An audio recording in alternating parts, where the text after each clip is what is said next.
यहाँ चाहिँ कार्यालयको अगाडि अब अफिसियल टाइम सकिसकेपछि किन यहाँ आउनु भएको तपाईहरु? सर मेरो नाम प्रभु शाह हो, मयूर चन्द्रपुर मेरो घर हो। सर यस्तो छ, मैले जग्गा पास गरेर चाहिँ मेरो घरमा अप्ठ्यारो हुँदाखेरि म जग्गा पास गरेर चाहिँ पैसा मैले ल्याएको थिएँ, 2 लाख पैसा ल्याएको थिएँ। त्यसमा उसलाई 60,000 पैसा मैले उसलाई दिइसकेँ अनि 1,40,000 पैसा बाँकी हुँदाखेरि उसको मनमा के खेल्यो, हामीले उसको घरमा जतिखेर गरेर हिसाब गर्नु कति पैसा तेरो तपाईँको बाँकी छ, म पैसा तिर्छु भन्दाखेरि कागज छैन, आज आउनु भोलि आउनु, अहिले फुर्सद छैन भन्दा मलाई टार्दै गयो। अनि त्यसपछि टारिसकेपछि मलाई अब मेरो चित्तमा मेरो चित्त बुझेन। अब यसले मेरो जग्गा खाइरहेछ भने मलाई शङ्का लाग्यो। त्यसपछि मैले चाहिँ अब नगरपालिकामा निवेदन दिएँ, न्यायिक समितिमा निवेदन दिएँ। त्यसमा तारिकमा अलिकति दिन आयो तारिक पनि ओसारेको छ, तर त्यो तारिक ओसारेर पनि तारिकमा आयो अलिकति दिन, त्यसपछि उसले तारिक धुन पनि छोडिदियो। त्यसपछि मेरो 2 किता जग्गा मैले उसलाई पास गरेको थिएँ, 914 र 913 नम्बरको किता।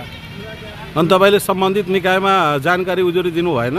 म थानामा पनि निवेदन दिएको थिएँ, थानाले पनि केही व्यवस्था केही गरेन। किन नगरेको? सरकारी कर्मचारी भएर नगरेको होला? हजुर, यहाँ राजीनामा पास गरेको हुनाले चाहिँ होइन, त्यो राजीनामा पास गरेर चाहिँ त्यो केही लाग्दैन भनेर हामीले थर्काएर भगाइदियो, प्रशासनले भगाइदियो। होइन, केही उसको माथि केही मुद्दा लाग्दैन। अनि स्थानीय व्यक्तिहरू, त्यहाँको नगरका केही मुखियाजीहरूले, नगर मेयरहरूले केही यसो तपाईँको गुनासो सुन्नु भएन? नगरपालिकामा मैले निवेदन दिएँ, नगरपालिकामा मैले चाहिँ निवेदन दिएको थिएँ, न्यायिक समितिमा दिएको थिएँ। त्यसमा अलिकति दिन तारिक अलि ओसार्यो। अनि त्यसपछि उनीहरूले भन्यो तपाईँहरूको त्यो साउले आउँदैन, त्यसको लागि अगाडि कुरा गर्छु भनेर हामीलाई चुप लगाएर बसाइदियो।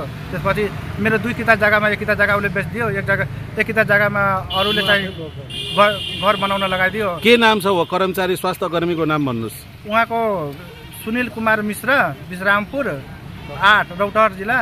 अनि उहाँ चाहिँ कुन पोस्टमा हुनुहुन्थ्यो? त्यो उहाँ सरकारी डाक्टर हुनुहुन्छ। डाक्टरमा चाहिँ हेल्थ असिस्टेन्ट हुन्छ, MBBS हुन्छ, सिसिआनी हेल्थ पोस्टको? हजुर। के छ, के भन्दै हुनुहुन्छ यो कुरा? के छ हो सचेत के छ तपाईँ भन्नुहोस् त? सिसिआनी उसमा डाक्टर हुनुहुन्छ र त्यो जग्गा पचाउनको लागि चाहिँ डकैती मुद्दाहरू, अनावश्यक मुद्दाहरू, उल्टो तपाईँहरूमाथि नि मुद्दा हालेको, उल्टै पीडितमाथि मुद्दा हालेर चाहिँ डाका केस सुद्धा हालेर गरेको हुनाले हामीले न्याय नपाएको हुनाले आज हामी बाध्य भएर आज चाहिँ एसपी कार्यालय र अदालत अगाडि चाहिँ हामीले यो कार्यक्रम गर्नु पर्यो। यसरी भिड ल्याउनु भन्दा राम्रो तपाईले उजुरी दिए हुन्थ्यो नि। यहाँ त गर्दा भाग्छ, उजुरी दिँदा यहाँ आउँदैन, भाग्ने, उपस्थिति नहुने, हाजिरी नहुने, पटक हामीले चिठी कटाएको तर हामी माथि धेरै अन्याय गरेको छ डाक्टरले यसलाई। अनि तपाईँ जिल्ला प्रशासन कार्यालय छ अगाडिको माथिको निकायमा पनि त जाँदा हुन्थ्यो? अनुचित लेनदेनमा पनि हालेको छ, तर पत्र पनि काटेको छ, भाग्छ, आउँदैन। म फलानु ठाउँमा भन्छ, अदालतमा हुन्छ। यसरी चाहिँ हामीलाई धेरै पीडितलाई झुक्याएर चाहिँ दुःख दिइरहेछ। अनि रौतहट जिल्ला प्रहरी कार्यालयको के भूमिका रह्यो तपाईँको यस काममा? छलफलको लागि बोलाउनु हुन्छ तर भाग्छ, अनि आज हामीले चाहिँ अदालत चाहिने जतिको दबाब सिर्जना गर्न सकिराख्ने छैन प्रहरीले। त्यसपछि अनि आज हामीले आफै पीडितहरूले चाहिँ दबाब दिएको अदालतमा। अनि माथिको निकायसँग के अपेक्षा गर्न चाहनुहुन्छ तपाईँ? हामीले न्याय पाऊँ भन्ने हाम्रो अपेक्षा हो, अरू केही होइन। फिर्ता हुनु पर्यो र हामीले न्याय पाउनु पर्यो। त्यसमा कतिजना पीडित रहेका छन्? 8-10 जना पीडित छन्। उहाँ सबैले जग्गा पाउनु भएको छैन? काम के छ, जग्गा पास गराउने, पैसा दिने, अनि कपालीबाट पनि मुद्दा गर्ने, यता जग्गा पनि खाइदिने, यहाँ उपस्थित नहुने, प्रशासनले पनि उपस्थित नगराउने। दिन हप्तामा 6 दिन हुन्छ, 5 दिन यो अदालतमा बस्छ, 1 दिन मात्र काम गर्न जान्छ हेल्थ पोस्टमा। उसको माथि कसैले केही खोज्दैन। प्रशासनको काम के छ, पीडितलाई पक्रेर ल्याउने। अनि जिल्लाको उच्च अधिकारीसँग तपाईँहरूको भेट भएको हो? एसपी साहब, डिएसपी साहबसँग भेट भएको हो? अब हामी केही गर्न सक्दैनौँ भन्नुहुन्छ उहाँहरू।